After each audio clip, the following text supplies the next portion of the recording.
वल्लभ भाई पटेल नाम कहलाता था सरदार। कृषक कार्मिक जनगण से था उसको प्यार अपार। अखिल देश ने उसे रहनुमा किया था स्वीकार। गांधी बापू का शिष्य, सत्य अहिंसा का अवतार, किंतु एक भारत करने को धर लेता हथियार। लौह पुरुष संबोधन था वो लोहे की दीवार। तेज पुंज तुम, शक्ति पीठ तुम, बल का सागर अपरंपार। ऋणी देश का नम्र नमन तुम स्वीकारो सम्मान।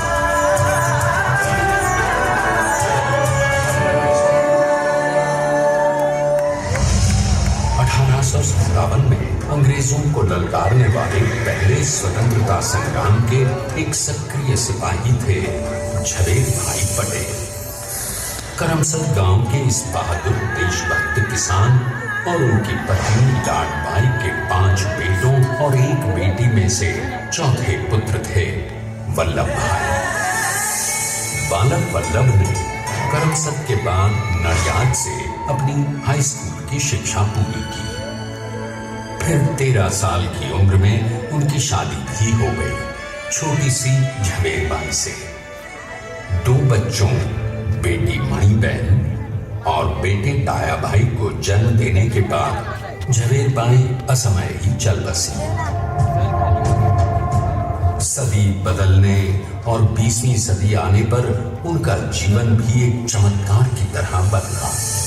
प्लीडर का इम्तिहान पास करके वो वकालत करने लगे। पहले गोधरा, फिर आणंद और उसके बाद अहमदाबाद में। मगर जल्द ही वकालत छोड़कर वो बैरिस्टर बनने की इच्छा से इंग्लैंड चले गए। लंदन में बैरिस्टरी में अव्वल आने और वजीफा जीतने वाले वो अनोखे भारतीय थे। अब तो अहमदाबाद की वरिष्ठ अदालत में बैरिस्टर पटेल की जिरह और जीतों की धूम मच गई।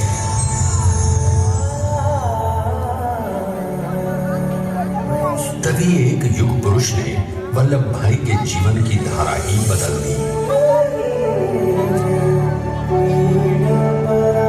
दक्षिण अफ्रीका में सत्याग्रह के अहिंसक अस्त्र से गोरे शासकों को सबक सिखाकर भारत वापस आए बैरिस्टर मोहनदास करमचंद गांधी से मिलकर वल्लभ भाई ने अपने कुछ वर्षों से सीखे विदेशी व्यवहार और संस्कार हमेशा के लिए त्याग दिए और अब वो अपने खेड़ा के किसानों को हक दिलाने के लिए बापू के साथ आंदोलन में कूद पड़े।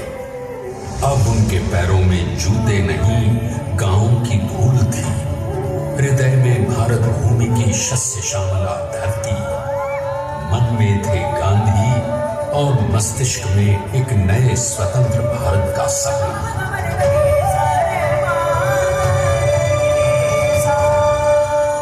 तभी बारडोली के मजबूर मजलूम किसानों की यातना का समाचार उनके पास पहुंचा। तुरंत वल्लभ भाई वहां पहुंचे और यूं शुरू हुआ भारत का सबसे बड़ा और सफल किसान आंदोलन बारडोली। वल्लभ भाई ने बारडोली के 87,000 किसानों को ऐसा अटल अडिग अचल मनोबल दिया कि अंग्रेजी सरकार हिल गई और 1 बरस के बाद उनका लगान माफ कर दिया गया। अब तो पूरे देश में लोग वल्लभ भाई के नाम की कस्में खाने लगे। स्वयं महात्मा गांधी ने कहा, अब वल्लभ भाई मेरे शिष्य या साथी नहीं, सारे देश के सरदार हैं और देश को मिल गया एक अनोखा असरदार सरदार।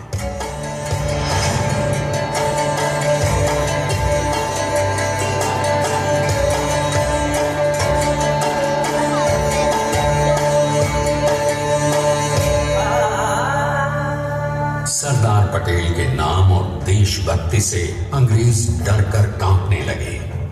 1930 के नमक सत्याग्रह और दांडी कूच में वो बापू से भी पहले गिरफ्तार किए गए। तो सन 1932 में फिर उन्हें बापू के साथ ही जेल में 2 सालों के लिए डाल दिया गया। मगर आजादी के दीवानों को, स्वतंत्रता के परवानों को कौन गिरफ्तार कर पाया है? जेल से छूटते ही सरदार को कांग्रेस के नए राष्ट्राध्यक्ष पद पर चुना गया और उनकी सरपरस्ती में राष्ट्रवादी भारतीयों ने तमाम ब्रिटिश सूबों में जीत हासिल कर वहां अपनी स्थानिक सरकारें बनाई। किंतु सरदार का सपना केवल सरकार बनाना नहीं था। उनका स्वप्न तो था एक ऐसे नए भारत का जहां हर रंग, हर रूप, हर जात, मजहब, तबके का हिंदुस्तानी एक साथ मिलकर एक ऐसा नया भारत बना सके जहां पूर्ण स्वराज के साथ सारे समाज को गरीबी, अशिक्षा, छुआछूत से भी आजादी मिल जाए। इसकी पहली रणनीति थी भारत को अंग्रेजों की गुलामी से आजादी, ताकि भारत के लोगों की अपनी सरकार सबके साथ और सबके विकास के लिए काम कर सके।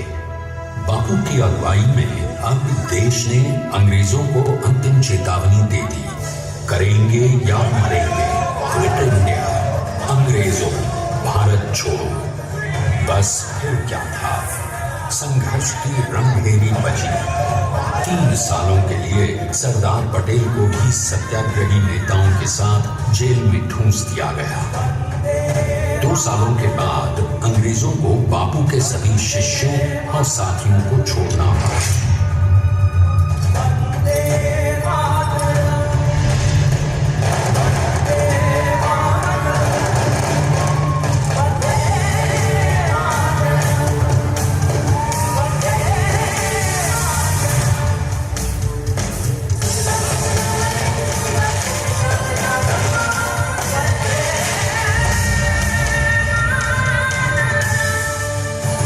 स्वतंत्रता के स्वप्न के सच होने के साथ अब सरदार पर कई एक नई जिम्मेदारियां थीं।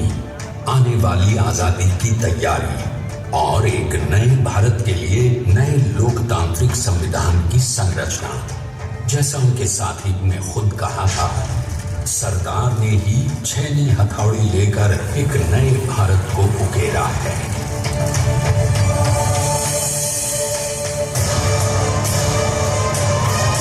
स्वाधीनता तो प्राप्त हुई, लेकिन खंडित भारत में भी उठते विभाजनवादी अंधकार को अभी दूर करना था। जब देश के खंड खंड होने का भय उत्पन्न होने लगा, तो सरदार ने निर्भय होकर खुद अपनी केंद्र सरकार और साथियों को भी चुनौती दे डाली और जम्मू कश्मीर को बचाने के लिए सारे देश का आकाश वायुयानों से भर गया।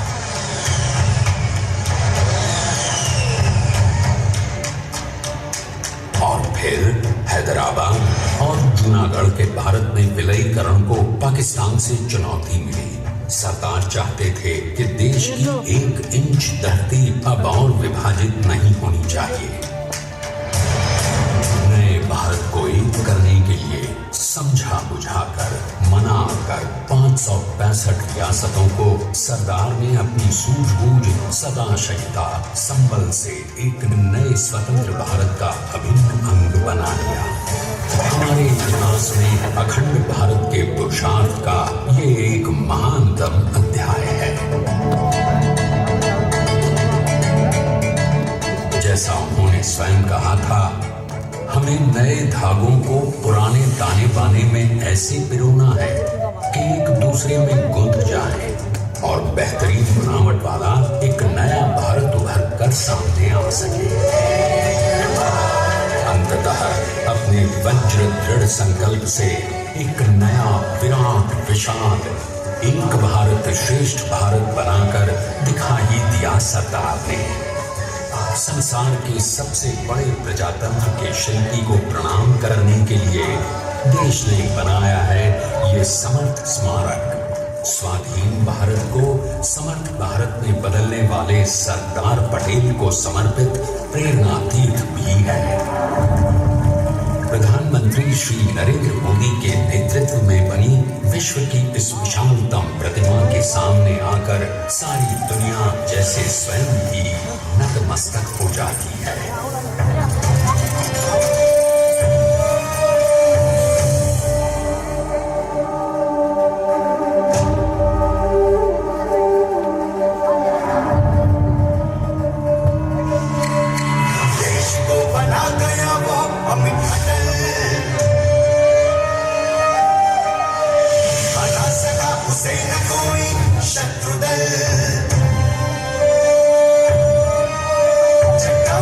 समान सा पुरुष प्रबल तो स्वदेश का सम्मान है, पटेल तो स्वदेश का सम्मान है, तो स्वदेश का सम्मान है, पटेल तो स्वदेश का सम्मान है।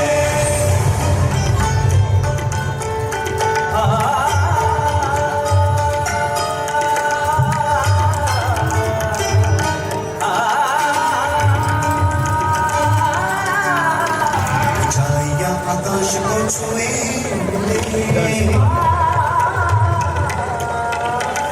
गहराइयां समुद्र की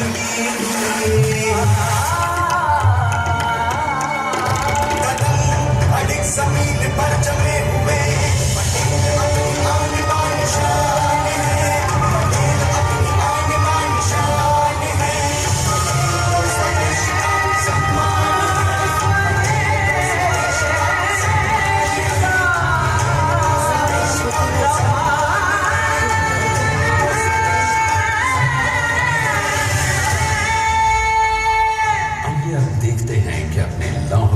श्रद्धांजलि देती 182 मीटर ऊंची विश्व की सबसे विशालकाय प्रतिमा का निर्माण कैसे हुआ।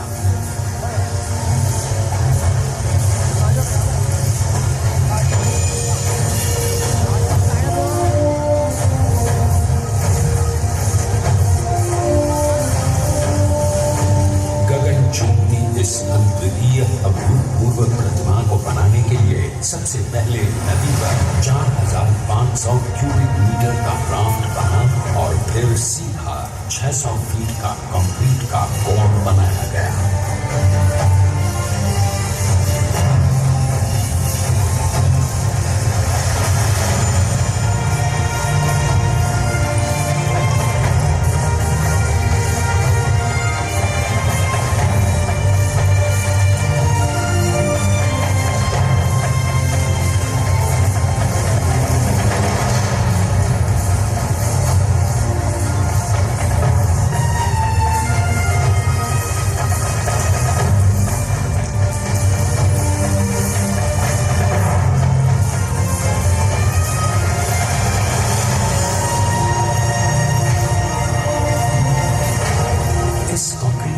साथ लगाया गया स्टील का फ्रेमवर्क।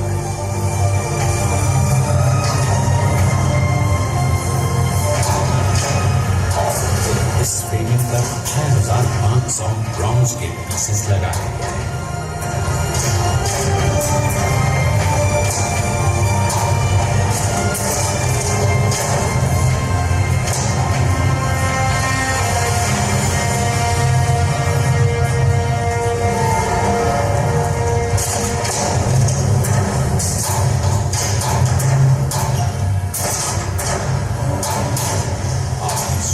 के 182 मीटर ऊंचे इस भव्याति भव्य स्मारक के निर्माण में कितना सामान और मेहनत लगी होगी। 70,000 metric ton cement, 18,500 metric ton reinforcement steel, 6,000 metric ton structural steel और 1,700 मीट्रिक टन ब्रॉन्ज।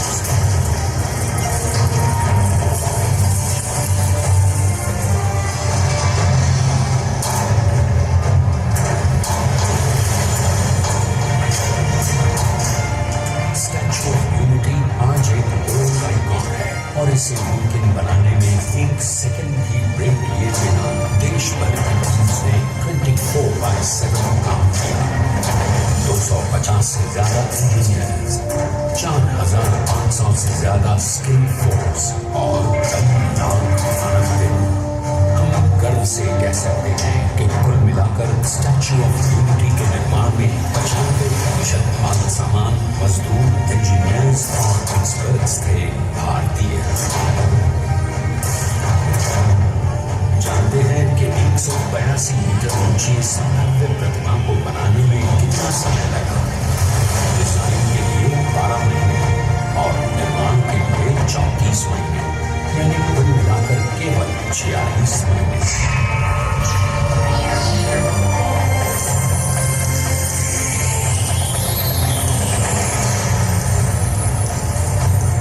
इसी तरह बनी देश के शिल्पकार की एक अनूठी अद्वितीय विशाल प्रतिमा, जो सिर्फ आज ही नहीं बल्कि आने वाले न जाने कितने सालों तक यूं ही चमचमाती रहेगी।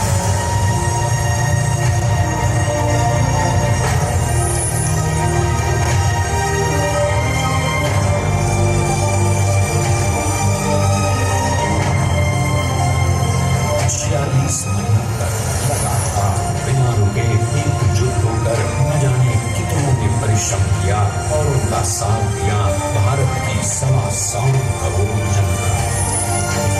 और तभी मुमकिन हो पाया एक ऐतिहासिक निर्माण जो आज कहलाता है भारत की नई पहचान। स्टैच्यू ऑफ यूनिटी, विश्व की सबसे ऊंची प्रतिमा।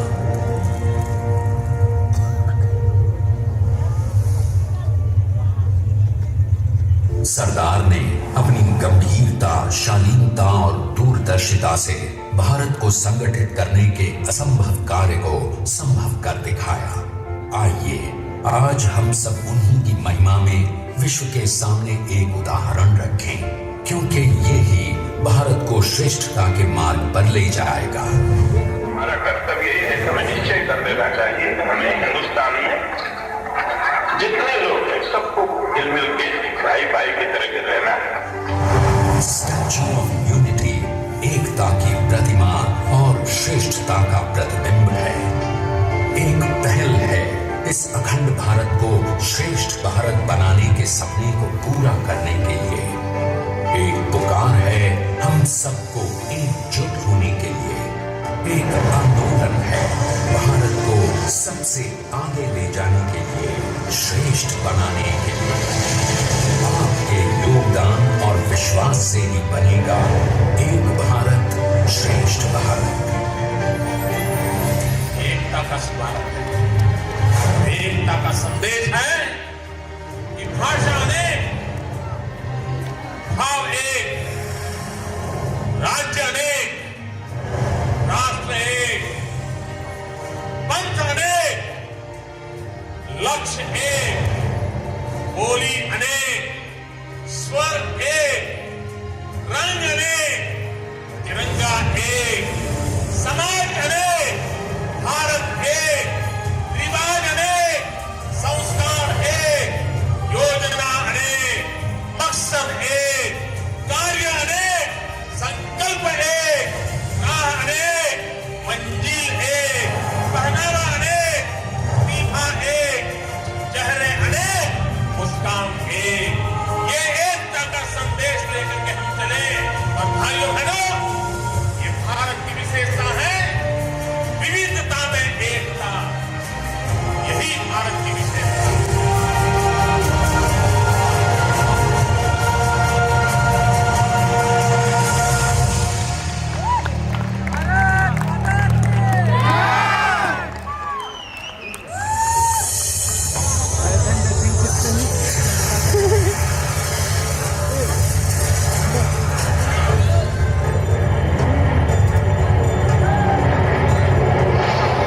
Stand up for the national anthem.